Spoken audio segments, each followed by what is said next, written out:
All right, y'all, let's do some work with converting repeating decimals. Those decimals that go on forever with pattern.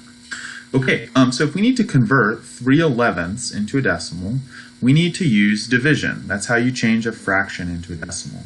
And you should always remind yourself that a fraction is a division problem. This problem is saying divide 3 divided by 11. 3 goes inside, 11 goes outside. We do this division like always. 11 doesn't fit into 3. I need to add a decimal into 0. 11 does fit into 30. It fits in twice. Subtract. 8's left over. Bring down another 0. How many times does 11 go into 80? It goes in 7 times. 7 times 11 is 77. Subtract. I get a 3. Bring down another 0. 11 goes into 30 2 times. Subtract 8. Bring down a 0. About at this point, hopefully you've realized that you have a repeating decimal in your hand. That decimal point, by the way, goes straight up. It's right here. 0.272727, and it goes on forever. You don't need to keep dividing once you see that pattern.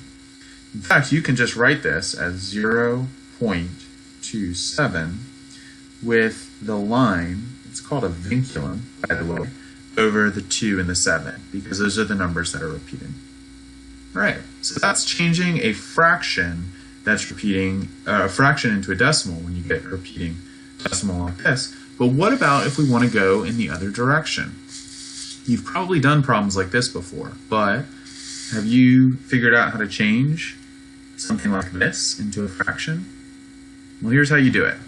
First, let's remind ourselves what this means. This says 0.4 repeating. So the 4 is going to go on forever. About 4 of them. Now, to make sense of this, we're going to use some algebra. And then I'm going to show you the short way of doing it. So here's the algebra. Follow along in your notes. So I'm going to say that f is equal to this repeating decimal. F is 0.4 repeating. Now I'm going to do a trick because I want to see if I can get rid of all of that repeating stuff. And this is a very powerful algebraic trick. My trick is to say, I'm going to switch to purple here, that if I multiply f by 10, I'm going to move this decimal over to the right.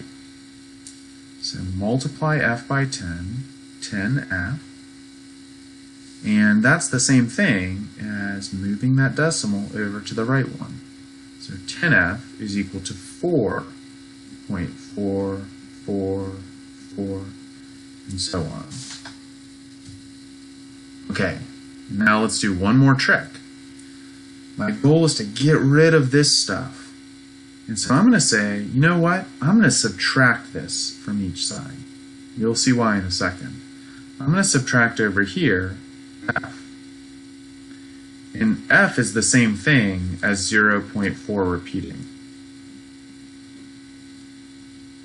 You see where I'm going with this? Look at what happens.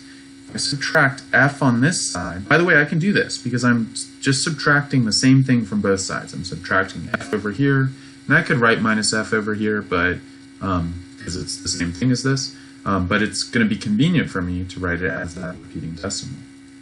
So 10f minus f, well, that's just 9f. And 4.4 repeating minus 0.4 repeating, look at what happens. All of these 4's are going to cancel out. They're going to keep going. They're going to keep canceling out to infinity. There's an infinite number of 4's that are going to cancel out. And all that's left is this 4. Now all I need to do is solve this equation. I'm going to divide both sides by 9. So f is equal to 4/9. And just to make sure that you believe me in my algebra, 4 divided by 9 is 0.4 repeating. All right, let's do one more example. Let's make it a little more interesting. Instead of one digit repeating, let's see what happens if we have two digits repeating. So this time, I'm going to make x my repeating decimal, and I'm going to make it 0.15 repeating. This would look like this, 0.15 with the line over it. Okay, we're going to do that same trick that we did in the last problem, but there's going to be one key difference. My goal is to get all of the numbers that are repeating in the repetend over to the whole number side. And I can do that by multiplying by powers of 10. So if I multiply by 10, I would only have 1.5, and that's not going to work because I need to subtract those repeating 15s. So instead of multiplying by 10, I'm going to multiply it by 100 so that I can get that decimal point over two places. Here's what that looks like. 100x is equal to 15.1515 and so on out to infinity.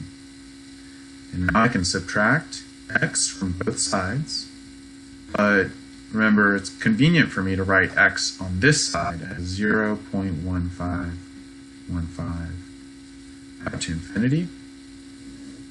And then when I finish that, I'm going to have 99x over here. That's 100x. Take away 1x.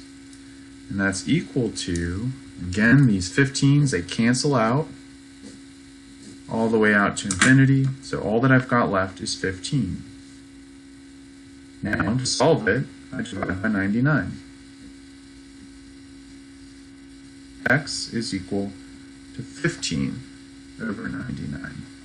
You're not totally done because we got to simplify this. 15 over 99, divide the top and the bottom by 3. You're going to get 5 over 33. Let's just check that just to make sure you believe me. Okay. 5 divided by 33 is 0.15151515. All right, so what pattern do you notice here? What pattern could we use to change any repeating decimal into a fraction really quickly? You should notice right away that we're using the number 9. If there was one digit repeating, then we wrote the repeating digit over 9. If there are two digits repeating, like in this one, it's the repeating digits over 99. And what do you think we would do if we needed to change something with 3 digits, like 1, 2, 3, into a into a fraction? Well, if you guessed we'd put this over 3 9s, you're exactly right. 123 over 999. And let's just confirm that that's going to be the correct repeating decimal. So 123 divided by 999 is 0.123, 123, 12, and then 3, and so on. Okay, so what you should notice, your takeaway here, is to change a repeating decimal into a fraction. We write the digits that are repeating over that many nines. I want you to do these 3 problems. Change these repeating decimals into fractions, and then continue watching to check yourself. So start with 0.18 repeating, and 0.6 repeating, 0.235 repeating. All right, hit pause, complete it, and check yourself after you unpause it. Okay, ready to check with the control? 0.18 repeating. Should have written as 18 over 99, because there's 2 digits repeating, we use the 99, which simplifies to 2 11ths if you divide by 9. 0.6 repeating should be a very familiar one to you. It's simple. We would write it as 6 over 9, one digit, so 1, 9. And that simplifies to 2/3. And then the last one, if you didn't simplify it, that's okay. 0.235 repeating, we would write it as 235 over 999. Because there are 3 digits, we use 3 nines. Great. It's as simple as that. Hopefully you learned some new tricks with algebra. Good luck on your practice.